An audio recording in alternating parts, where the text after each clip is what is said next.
Salut YouTube, j'espère que vous allez bien. Je suis très contente de vous retrouver aujourd'hui dans cette nouvelle vidéo et c'est un des formats de vidéo que j'adore, les piles à lire.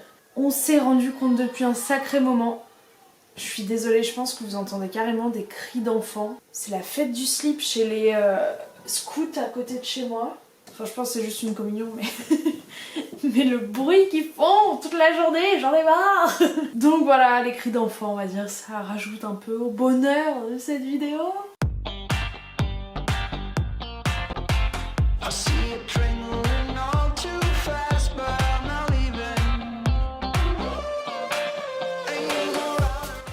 Comme je vous disais, c'est une pile à lire et j'adore les piles à lire. On s'est rendu compte depuis un petit moment sur cette chaîne que les piles à lire mensuelles ne fonctionnaient pas. Qui est surpris? Personne. Personne. Je vais aussi vous tourner, je pense que ce sera pour la semaine prochaine, le Mid-Year Book Tag qui est un des tags, je trouve, les plus sympas à faire. Ça fait un bilan de la mi-année et ça permet un petit peu que le bonheur des vidéos de fin d'année soit réparti aussi sur juin. Mais cette année n'a pas été une année très fructueuse en termes de qualité, non, de quantité des livres lus, mais la qualité a été bien présente. Je sais pas vous dire combien de livres j'ai lu depuis le début de l'année, je pense qu'on doit être autour de 5-6 en 6 mois, voilà, je vous l'ai déjà dit, c'est compliqué à vivre. Mais ces derniers temps, je relis plus et vous allez voir, la première catégorie entre guillemets de piles que je dois lire, c'est refinir quelques livres parce que je me suis relaissée avoir, comme d'hab, à ne pas finir mes livres en cours. Mais bon, ça arrive même au meilleur. Donc le Mid-Year Book Tag ira très vite, mais pour celui-ci, j'ai pas mal de livres que j'aimerais lire cette année. Ça reprend certains un peu ma pile à lire annuelle. Enfin voilà, c'est... Encore une fois, on suit nos envies et là je vais vous montrer les livres qui me font envie et que j'ai envie de découvrir pendant l'été. La première catégorie, c'est ces 4 livres là qui sont mes 4 lectures en cours. Il y en a une que je devrais finir d'ici la fin de la journée. Je voulais le finir ce midi et puis j'ai pas eu le temps. J'ai lu cette romance en quelques jours, je l'ai acheté samedi et on est mercredi, donc je suis très contente. Il me reste vraiment rien du tout, je crois qu'il me reste 30 pages à lire, qui est Play Hard de Kay Bromberg. C'est le tome 1 et c'est une romance dans le monde du hockey. C'est une Second Chances Romances, c'est des gens qui ont déjà été amants et qui se retrouvent et c'est très sympa. C'était du vrai Kay Bromberg avec des héros, oh non c'est horrible, des héros un petit peu torturés, bref, très sympa.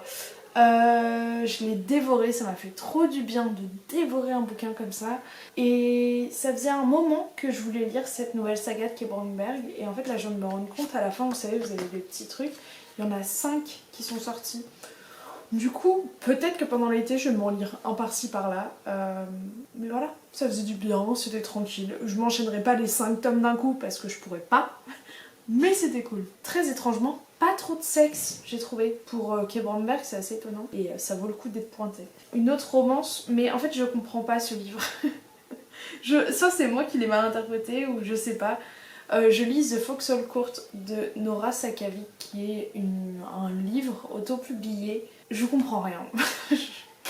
Franchement, j'ai failli l'abandonner au bout de 70 pages et je suis allée voir sur Goodreads, en fait Tara, qui est quand même quelqu'un de... pas de compliqué dans les lectures, mais qui... Voilà la cloche. Oh, I can't. On va dire quelqu'un qui a ses goûts prédéfinie. Elle a mis un avis sur les 3 tomes et en gros sa première lecture, elle avait lu les 3 tomes d'un coup, elle avait adoré et elle a relu, elle les a relus mais en séparé et ça date d'il y a 2 ans je crois sa chronique. Et c'est une blague! Joyeux anniversaire! Elle va fêter joyeux anniversaire à l'intérieur. Bref, je comprends rien à ce livre, je pensais que c'était une romance. Je pense que c'est bon de dire que j'en suis... Il me reste ça à lire, donc autant vous dire presque rien. Il me reste 50 pages à lire, il n'y a toujours pas de romance, je sais toujours pas qui est le love interest. J'aime plein de personnages entre eux, mais je sais pas qui va aller avec qui, je comprends rien. Je me suis juste énormément attachée à la dynamique entre les personnages parce qu'en fait tu suis une équipe de... Comment il s'appelle? Exi. Je pensais que c'était un vrai sport, j'ai commencé à chercher sur YouTube, il n'y a rien du tout. En fait c'est un sport dans une... Bref, juste ça déjà c'est intéressant mais du coup forcément ça rend le truc encore plus flou. C'est un roman auto-édité où je vais vous montrer les pages. Genre c'est pas aligné le texte. Ça m'a stressée la première... Au début je l'ai commencé à le lire, je me suis rendu compte de ça, j'ai refermé le bouquin, j'ai fait je vais pas pouvoir. Je suis ce genre de personne qui, vous savez quand vous êtes en cours, qui passe derrière les gens en disant tu peux aligner ton texte s'il te plaît, ça me stresse. Et là je suis en train de lire un livre qui n'est pas aligné, ça me rend folle. Mais ça va quand même. J'essaye de prendre sur moi et sur je sais pas si c'est un toc, c'est pas un toc, c'est pas du tout un toc, mais voilà, j'essaie de prendre sur moi. Donc voilà, il me reste 50 pages à lire dans celui-là. Un autre que j'avais arrêté de lire, je vous l'ai présenté dans la vidéo de la semaine dernière, c'est On Earth We're Briefly Gorgeous, que j'ai pas repris depuis la dernière fois. J'ai lu 84 pages, c'est un peu... c'est particulier à lire, mais c'est pas mal non plus, ça va, c'est cool. Juste c'est très poétique et... Attendez les gars, c'est une blague, je vais vous montrer le nombre de personnes qu'il y a devant ma fenêtre. Vous allez halluciner. En plus regardez, j'avais fait un beau setup, genre ordi, micro, ring lights, là les livres à vous présenter. Regardez le nombre de personnes, mais c'est une blague. Je suis tombée sur le rassemblement de l'année quoi. Et je pense sincèrement que c'est peut-être la fête de la paroisse genre. Ah, par contre il y en a, ils ont des outfits vachement beaux hein. La classe. Bon, on va reprendre comme on peut et je m'excuse par avance pour le bruit de fond. J'espère que ça ne gâchera pas trop ce petit moment à vous. Et du coup j'en ai partout, je suis perdue. On est en train de me débaucher pour sortir. S'ils savaient que c'est déjà mort. Genre je fais semblant de dire peut-être alors que non, je vais pas y aller, j'ai pas envie. Je crois que je vais vous parler de celui-là. Du coup je vais le continuer. J'ai un peu perdu mon intérêt pour, mais en fait c'est pour une vidéo. Voilà, du coup vous êtes mon excuse pourquoi je vais me forcer à le lire. Et en vrai, voilà, il fait 250 pages, ça va aller vite. C'est juste que il est très philosophique et il me fait trop réfléchir en fait. Et j'ai pas besoin. J'ai pas besoin de me prendre encore plus la tête. Mais il est quand même très sympa. Franchement, je vous le recommande. J'adore. Je le trouve très poétique, il est magnifique. Il faut juste que je sois dans le mood pour accepter toutes ces réflexions philosophiques. Donc voilà. Ah non, il y a celui-ci aussi qui était sur mes jambes que je dois finir, qui est Our Violent Ends, qui est une pépitasse, si je puis me permettre. Je l'avais mis en pause parce que j'avais envie de romance et j'ai encore ma vidéo qui a coupé à cause de ma carte mémoire. Je crois que ce tournage est maudit. Je suis en train de lire Our Violent Ends que j'avais mis en pause parce que je voulais lire vraiment de la romance mais qui est absolument génial et j'ai pas hâte de le finir mais il est trop bien, c'est déjà un coup de cœur, peu importe la fin, que j'aime la fin ou pas, j'adore, cet univers est incroyable et ce sera dans mes favoris de l'année comme le 1 était dans mes favoris de l'année. Je pense que cette duologie c'est vraiment dinguissime. Genre dinguissime, j'espère que ça va être traduit dans vraiment peu de temps. Ensuite, la catégorie suivante. La catégorie suivante, c'est des livres que j'ai envie de lire pour une vidéo YouTube. J'ai envie de lire ces deux-là, enfin de relire celui-ci et de lire celui-ci. C'est donc Aristote et Dante découvrent les secrets de l'univers et le tome 2 qui a été traduit récemment en plus plonge dans les eaux du monde. Je crois que c'est comme ça qu'il a été traduit chez PKJ.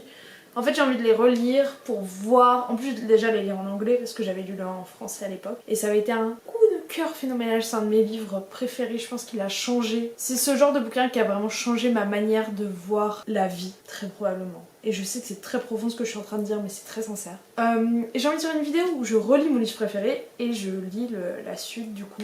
En plus il y a un film ou une adaptation qui est en cours, c'était un peu surprise. Avec Estelle on était là, on fait pourquoi? D'où? Ça sort d'où? Mais vas-y, let's go. Donc voilà, trop bien. Et voilà, ce sera le sujet d'une vidéo. Faut juste que j'arrête d'avoir la flemme. Et un autre sujet de vidéo, j'aimerais lire tous les livres de Taylor Jenkins Reid, dont Daisy Jones and the Six, parce que j'adore cette autrice. Enfin, j'ai lu Les 7 maris d'Evelyn Hugo, et pareil, énorme coup de cœur. La même chose en fait que pour Aristote et Dante. Je pense que faut que je vous fasse cette vidéo un peu top 5, sans être top 5, mais ces livres mémorables pour moi. Et où quand on me demande quel livre a changé ma vie de lecteur, si ce n'est ma vie tout court, genre lesquels je sors, et c'est sûr que je sors Aristote et Dante, et je sors aussi Les 7 maris d'Evelyn Hugo que j'ai adoré, adoré. Donc voilà, j'ai envie en fait, parce que je sens que je vais aimer tous ces bouquins, parce que j'ai adoré sa plume dans le 1 et que tous ces livres traitent un peu de tout ce qui est lié à la célébrité et je vous en ai déjà parlé plein de fois mais c'est un truc que j'aime beaucoup dans les romans. C'est un aspect des livres que je trouve très intéressant et je trouve qu'elle le traite très bien et du coup j'aimerais lire ce bouquin parce qu'en plus il va être en série je crois, avec Sam Claflin notamment. Et je l'avais mis de côté pour lire l'audiobook mais en fait non, j'ai très envie de le lire en papier. Donc voilà, on se fera une vidéo là-dessus aussi. Ensuite, j'ai 2 livres qui pour moi m'évoquent un peu l'été et je me dis que ça pourrait être cool. Déjà, j'ai mon dernier achat en date, il date de samedi. J'ai acheté ce livre-là qui s'appelle Bienvenue à Lafayette de Océane Ganem. C'est un Hugo roman grand format, donc là on a de l'investissement les gars. J'ai failli acheter soit le dernier livre de C.S. Quill, qui est l'autrice de Campus Driver. En plus, ça traite de la célébrité dans celui-là. Mais je sais pas, j'avais envie d'aller pour une autrice que je connais pas. J'espère que ça va me plaire, franchement. Même en fait, il y a un truc un peu célébrité là-dedans. Je vous lis le résumé si ça vous dérange pas, parce que c'est vraiment ça qui m'a embarquée et que j'en sais rien d'autre. Donc voilà. Étudiante en sciences politiques, héritière d'un véritable empire pétrolier, mais impliquée dans un énorme scandale qui a secoué toute la communauté de Bâton Rouge, Ornella Sinclair est obligée de fuir sa ville natale pour intégrer en cours d'année l'université de Lafayette. Dans la précipitation et par crainte de finir à la rue, elle écume les petites annonces et les journaux à la recherche d'un appartement. C'est ça, il y a aussi le trope des roomies que j'adore. Lorsqu'elle parvient enfin à trouver une colocation à 2 pas du campus, elle ne se doute pas une seule seconde que les 3 filles déjantées avec lesquelles elle a échangé des emails un peu étranges sont en réalité des garçons. Quelque chose qu'elle s'était promis d'éviter. Hélas, j'adore ce mot, hélas, elle n'a pas le choix. Et voilà qui débarque, au beau milieu d'un repère de mâles sublimes mais excentriques qui portent uniquement des shorts de sport. Oh non, pourquoi? Enchaînent les soirées, oh non, et mangent leurs céréales directement dans le carton. Ça ressemble un peu trop à ma coloc. Non, je rigole. Entre Camille, le musicien à vif et hyperactif, Andrea, le beau muet aux doigts de fée. Ah, j'avais pas calculé qu'il était muet. Et Océan, le militant écologiste profondément épris de la liberté, Ornella ne sait plus où donner de l'aide. Est-ce que vous avez vu le truc, elle est d'une famille pétrolière et un militant écologiste? Ouais, je pense que ça peut être sympa. D'autant plus qu'Océan a un très gros défaut aux yeux d'Ornella. Il est beaucoup trop attirant. Quel défaut! En plus d'être prodigieusement agaçant. Et depuis qu'elle a posé ses valises dans la chambre située en face de la sienne, elle sait que son passé, d'une façon ou d'une autre, finira par la rattraper. Parce qu'on a beau courir le plus vite possible, il est 20 et c'est... Oh punaise, j'ai foiré la phrase, je suis désolée. Je la refais. Parce qu'on a beau courir le plus vite possible, il est vain d'essayer de se fuir soi-même. Voilà, c'était drôle. Je connais pas du tout l'autrice. J'espère que ce sera cool. Et ça fait très été, on est d'accord. En fait, je me suis peut-être fait avoir que par la tronche de la couverture. Mais bon, allez, soyons fous. Dépensons 17 € dans le vent. Super, Agathe. Et ensuite, on a... Ah non, le deuxième que je trouve qui fait été, mais là on est sur un sujet un peu plus sérieux, c'est The How and the Why que j'ai acheté il y a maintenant un bon moment, que j'ai envie de lire depuis très longtemps. Qui est un roman, je crois, à double temporalité, où on suit une mère qui va être obligée de donner son enfant à l'adoption et l'histoire de l'enfant à l'adoption. Voilà, si je me trompe pas. C'est pour ça que je l'avais acheté. Ouais, c'est ce qu'ils disent. The How and the Why tells both sides of an adoption story with love, compassion and care. You will be reaching for your tissue box. No! With this one, if you can stop turning pages long enough, that is. Ah oui, c'est Brigitte Kemmerer qui a dit ça, je savais pas.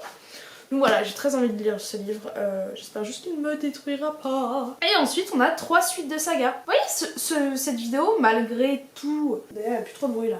Bon, on va pas appeler le ciel à faire des erreurs. Ensuite, on a 3... Oui, je disais, cette vidéo est quand même structurée.